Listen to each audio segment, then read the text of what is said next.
Welcome. My name is Mary Danielsen of Documented Legacy, a personal historian company. I'm here today to discuss how to rebuild your entire family history if your home has been hit by a disaster. This webinar was motivated by an experience I had following Hurricane Sandy in 2012. 2 weeks after the hurricane destroyed the New Jersey coastline, I began volunteering with a locally organized project to rescue photos that had washed away from homes.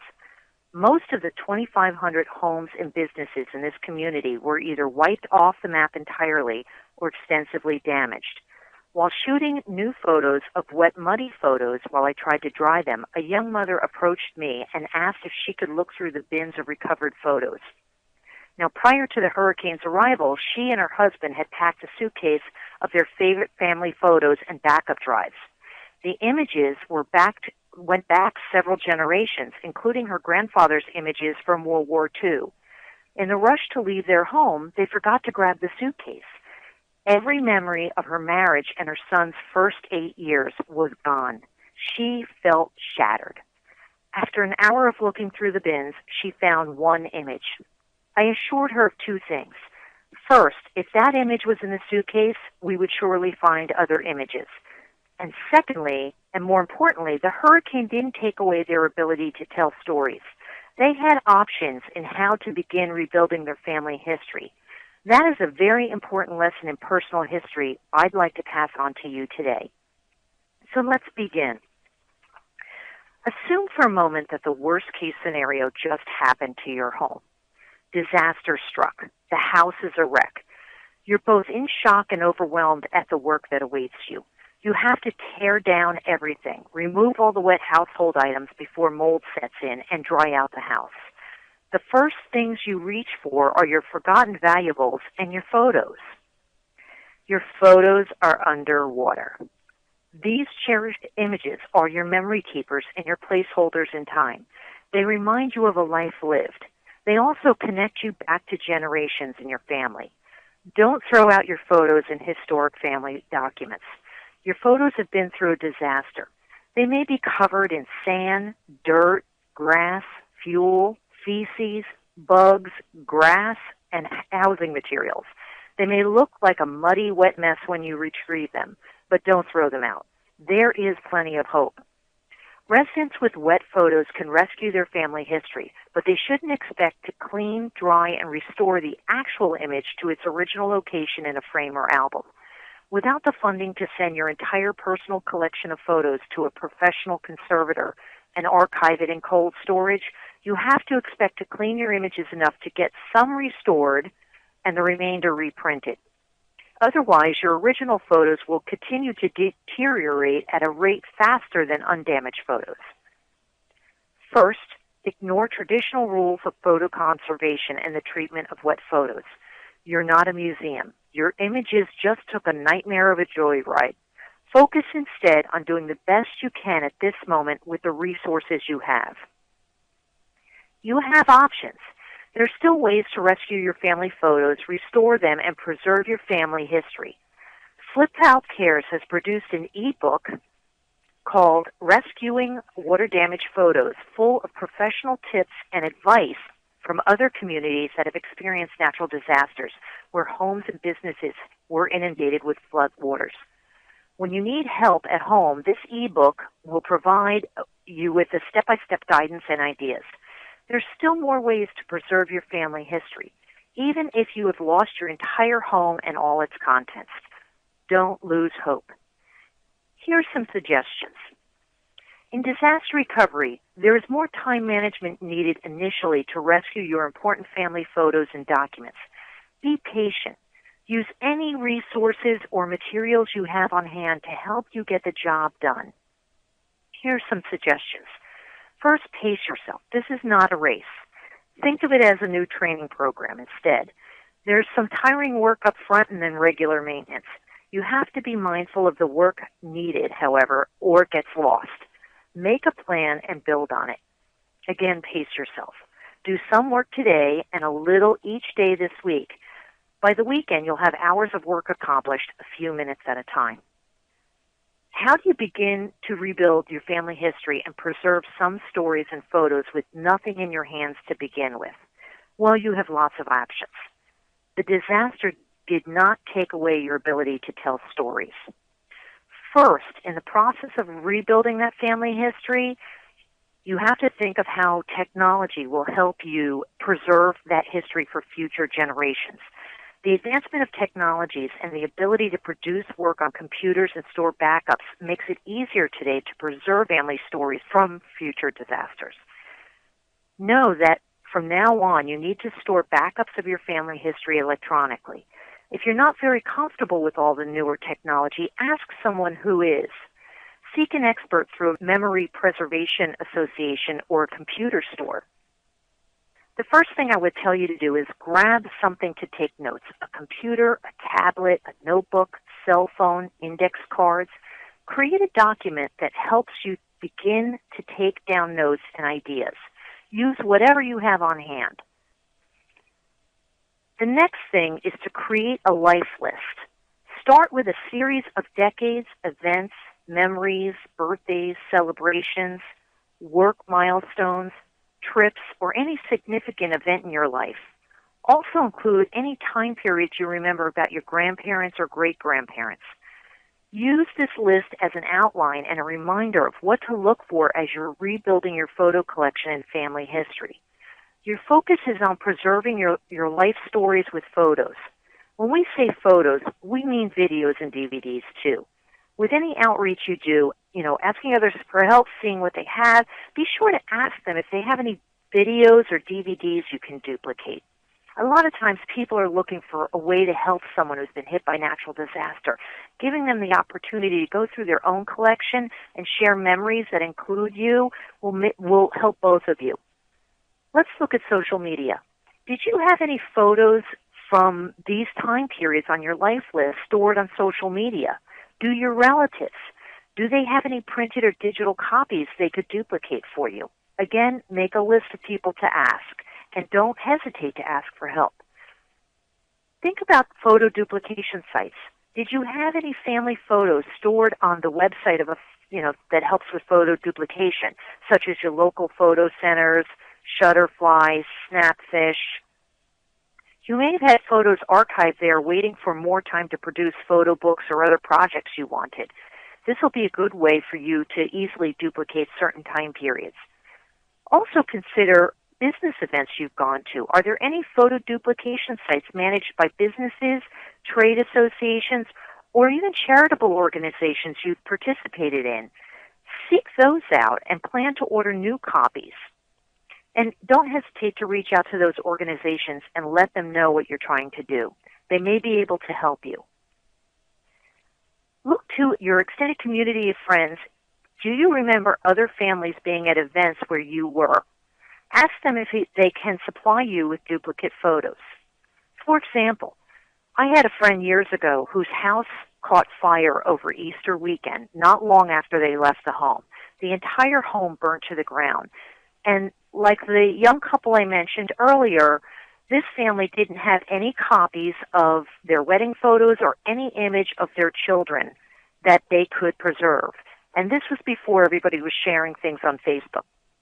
Well, they reached out to the community, and their friends asked others in the community, do you have any images that include this family?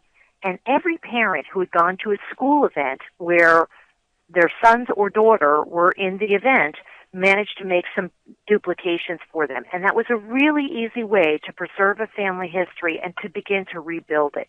And this may be helpful to you as well.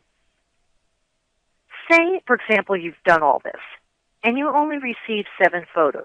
Congratulate yourself on getting 7 photos. With that, you can begin rebuilding.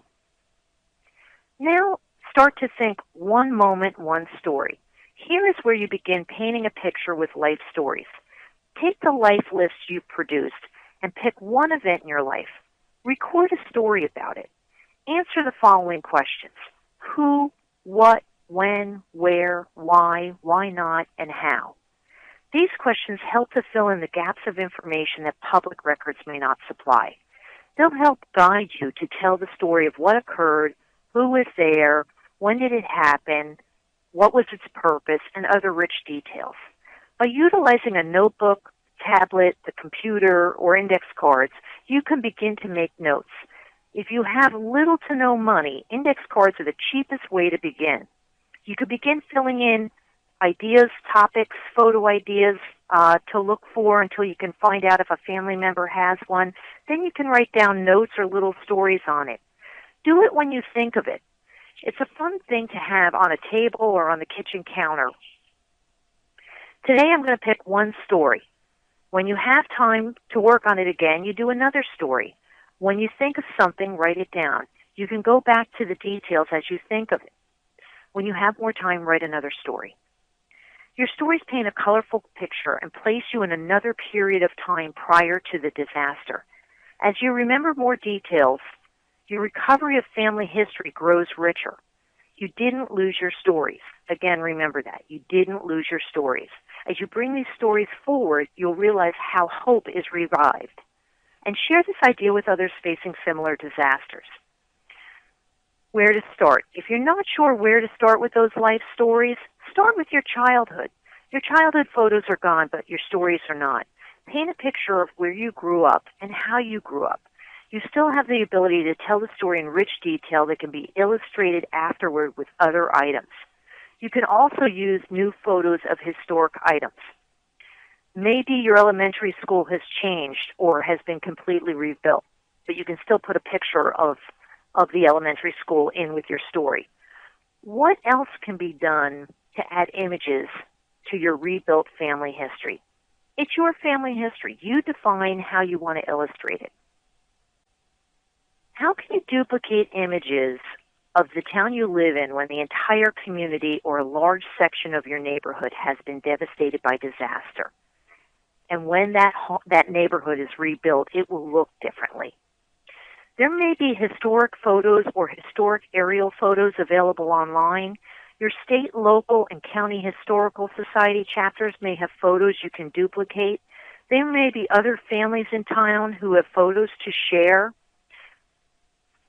Consider using antique postcards, new postcards, old advertisements, photos sold at auction sites, or even those of local photographers and artists.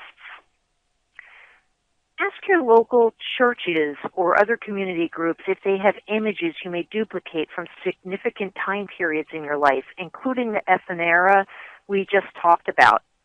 Even an old photo of the front of your church, a school, or Main Street during a period of your life when something happened there will help to show the story you're telling. By way of background, I once lived in a town that was devastated by Hurricane Sandy. I have photos of sunsets and 4th of July celebrations from the early 1990s in my personal archive that someone who may want to rebuild their stories could use. I've been thinking about scanning these images and sharing them with the town library since all the historical society archives in that community were destroyed. Schools may be able to duplicate children's photos for you. Former classmates of your own may have class photos or yearbooks you can borrow. You'd be surprised at what your old friends have saved. Consider compiling cool stuff.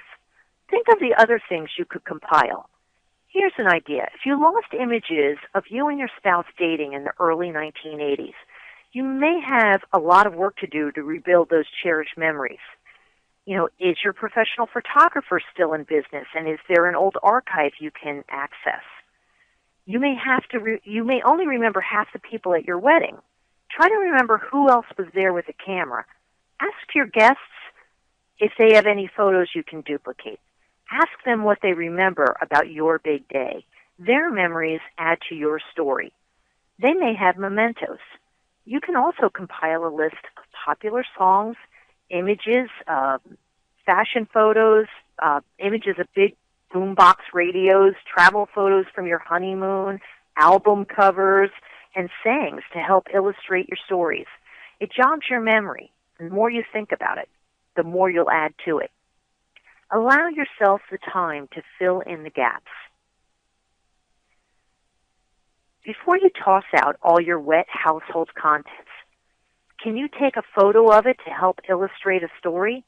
Perhaps only half of the couch you inherited from Aunt Beth got wet. You've always loved the hand-carved detail or the claw feet. Shoot a new image of it, mud and all. It will add to the story. Consider textures. Remember, details such as the texture of fabrics, wood, metals also illustrate a story.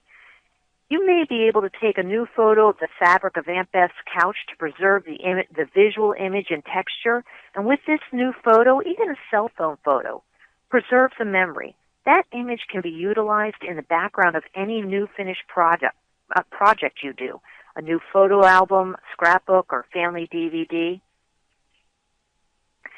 Stuff. Old lace, china, art, cars, motorcycles, comic books. The same holds true for things that can be washed and recovered. You may have lost your entire home and contents and regret not leaving with your grandmother's china, a popular pattern from the 1950s. Say 6 months from now or a year from now, you walk into an antique store or look at an online auction and see that china for sale. Maybe you don't really need to replace it, or maybe you're not able to replace it right now, but you need a photo of it. Consider reaching out to the antique store or the owner of that china and see if you can borrow the image. Everything you remember happening in their home, in your grandparents' home, happened around the dining room with a slightly tilted old table with a lace tablecloth and pewter candlesticks and that old china. Don't hesitate to recreate a single image to help illustrate an entire story. Now get started. If you never begin rescuing your family photos and documents, you may never recover your family history. If you start, however, and preserve 10 stories and 10 photos, then you have a legacy preserved. Continue to think about one story, one document, one photo at a time. When you have more time, pair it with genealogy research. You can always build upon this project as you have time, energy, and money. We hope these ideas have been very helpful to you. Thank you for joining us.